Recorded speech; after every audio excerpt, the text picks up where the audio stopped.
In this Circuits of the Past video, we'll dive into the lost Formula One circuits of Barcelona. We all know the Formula One track Circuit de Barcelona Catalunya, which has been the home of the Spanish Grand Prix since 1991. But did you know that Barcelona is a place with long motorsport history, where you can explore some of the great old Grand Prix circuits?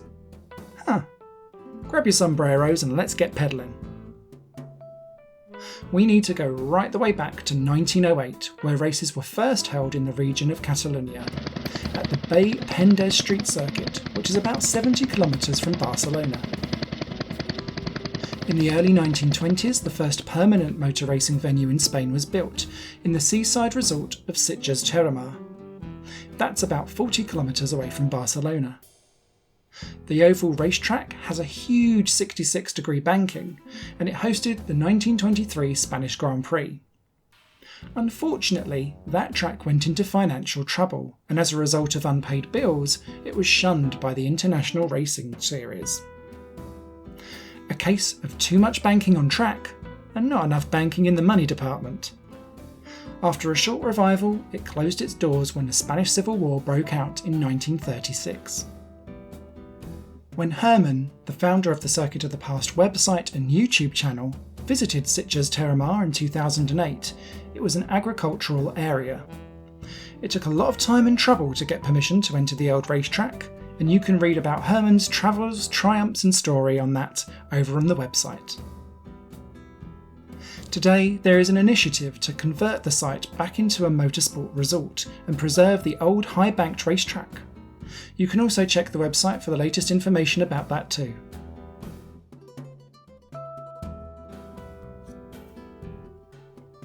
In 1946, Grand Prix racing returned to Barcelona for the Penya Rhin Grand Prix at the new street circuit of Pedralbes, a neighbourhood in the city of Barcelona.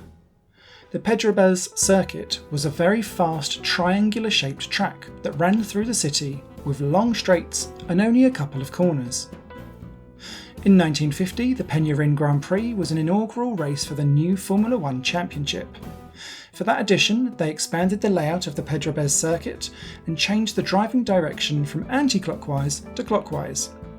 It was an unofficial race, however.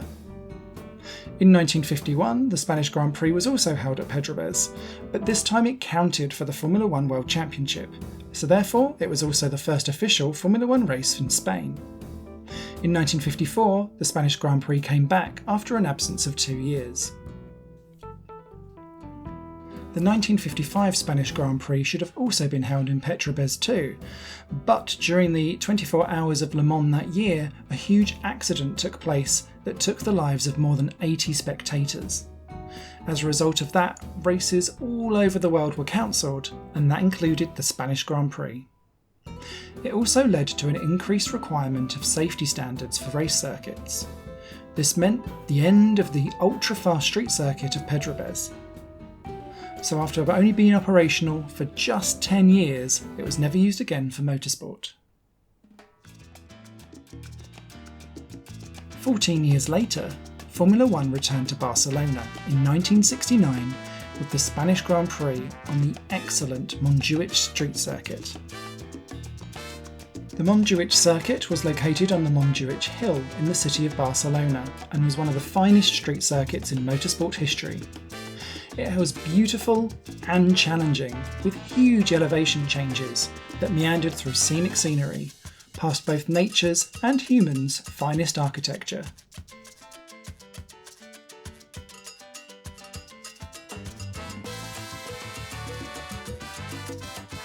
During the years of 1969 through to 1975, the Spanish Grand Prix circuits alternated between the Catalonian Montjuïc circuit and Jarama near the Spanish capital of Madrid.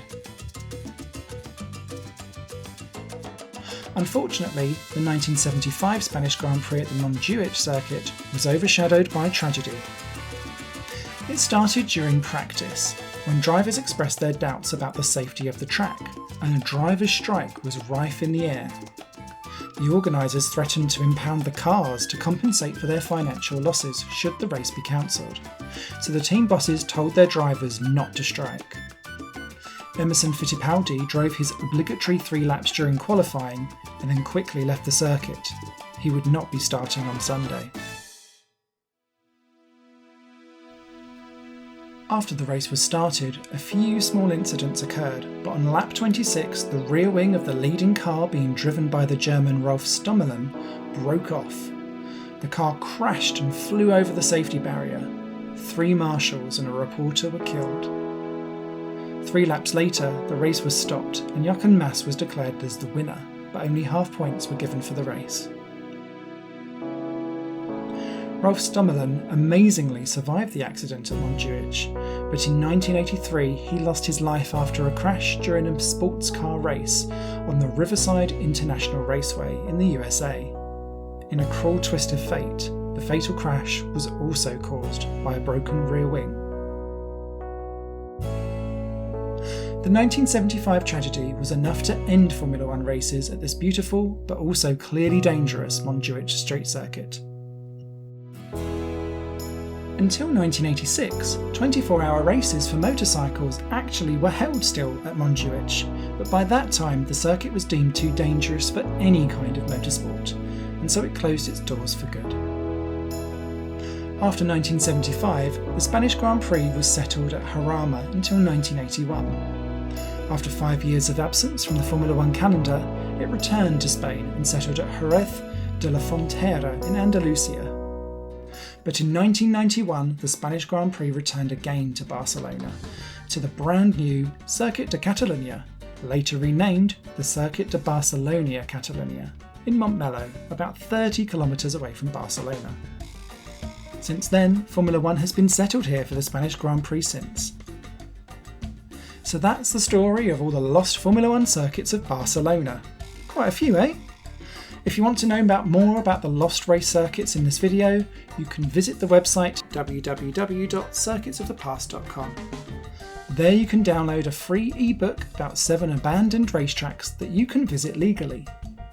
For now though, thank you very much for watching, and don't forget to subscribe and hit the notification bell so you don't miss the next video from another bygone circuit from the past.